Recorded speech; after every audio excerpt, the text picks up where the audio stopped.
Well, welcome back. My verse this week, or passage this week, is from First Peter chapter 3, verses 8 and following. I'm looking at the idea of sympathy or empathy or compassion, all three of these kinds of related words. I'm looking at them through the lens of what does it mean to be the salt of the earth, the light of the world, from Matthew 5:13 through 16.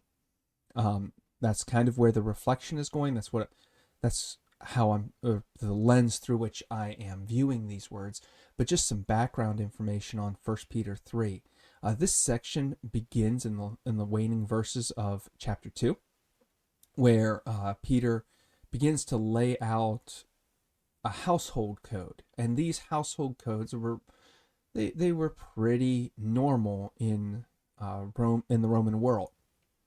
Everybody lived by a structure um, that bonded them to family and close kin within the household.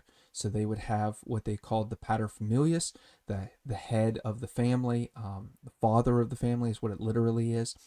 He would be the person who was kind of in charge of the family and set the tenor for the way the family structure worked.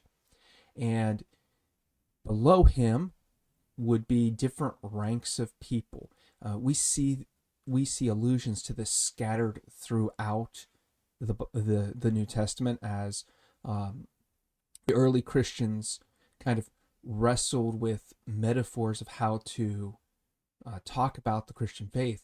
One of the strong metaphors that they used was a family, and so they naturally gravitated towards these kinds of family um, family metaphors and relationships. We see this in Paul, where he talks about slaves.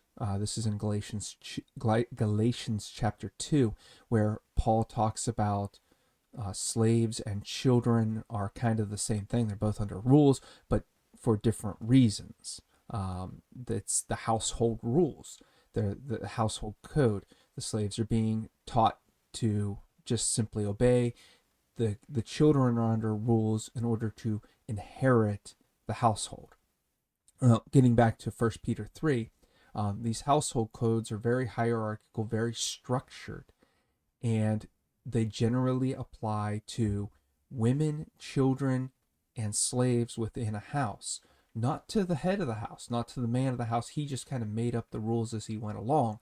But the women and the children and the slaves, these subordinates, they had specific codes of conduct that they would have to follow. It was not necessarily laid out the way First Peter is just blatantly talked about. There might not be a written code, but these are the understood rules of the house. How to make the paterfamilias both happy and proud and content in his own house. And uh, Peter copies this to some degree. We see in the in this section, he gives encouragement to wives who are living with non-Christian husbands, slaves, how to respond to your master, especially when they're not Christian, how to serve to show your faith, and how to really live with the world around you. And this would have been these early verses would have been somewhat recognizable to every Roman household. But then Peter flips it all on its head and begins to talk about how husbands should love and respect their wives. In this way, when he has the opportunity to Christian families, he flips the idea of the Roman patriarchy on its head. When he's talking to women, children, slaves, people who don't have any power or authority within the system that is dominated by power and authority, and gives it to one specific man, he says, yeah, just go along with the rules. Don't try to upset the system too much, because we don't want to look like troublemakers. We want to show that we are servants. We are the people who you can easily get along with, who can work well with you. But then when he's talking to husbands, the people who actually would have the power and the authority within the Roman system, he flips everything on its head and says to them, serve. In fact, this passage, this brief chunk that I've taken, while it's an appendix in some ways to that household code, it's part of it. And it's saying to the families, you are all supposed to be subordinate to one another. You're all supposed to serve one another. You're all supposed to love and care for one another, to sympathize, empathize with one another. Peter is saying that essentially those who have power within a family need to humble themselves and act like the people without power. This is a lesson for us where Peter uh, apparently or appears to play along with the system to some extent until he gets to a point where he's talking to the people who actually have authority within the system. And then he's saying to them, no, the system is broken. The system doesn't work. The system is antithetical to God. Let's adjust. Let's change. Let's take the system and scrap it. And it's not because he's in some ways we might think weak or can't play the power politics. It's because he recognizes that the power structure can only be toppled two ways. One, by seizing power, and two, by waiting for the people with power to give it up. And the second one is the Christian option. Taking the reins of power by force is never the Christian option. He wants us to recognize that our whole lives are supposed to be wrapped around service. And our whole lives are about letting that service to others produce love within us. And because of that, there's going to be times where we go along with the power structures simply because the only means of overthrowing them are violent means that would make us no better than the power system that's already in place.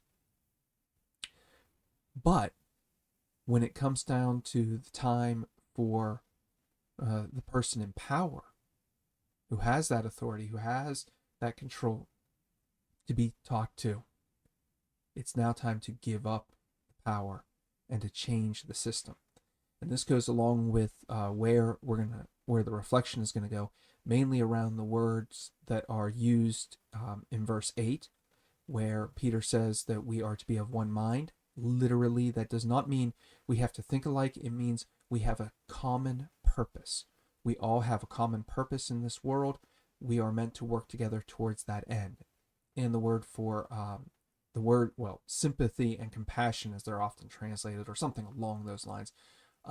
There's two different words there. The first, sympathos, which is sympathy. Is where we derive our word for sympathy, but it is a strong word, a very strong word to me, that means to go along with somebody in their suffering. The idea of you are walking with somebody, sharing, participating with somebody as they suffer. The other word is meant to it talks about you feel the wound of somebody, you feel their hurt deep in your gut. You are suffering in your gut. So there's two words there that actually play together. And Peter's saying, we have a common goal. Now let's share in the suffering of one another in order to achieve that common goal, which is mutual love, respect, and service. And it's when we do that that we begin to live out the Christian life. So I hope that was somehow blessing to you. As always, if you want more, you can send a comment my way. I'm always happy to interact with others' thoughts and ideas. It's a good way for me to grow as well as you. The Bible is meant to be read in community and to be interacted with in community. So I hope that you take advantage of that. Until we meet again, God bless. Have a great day.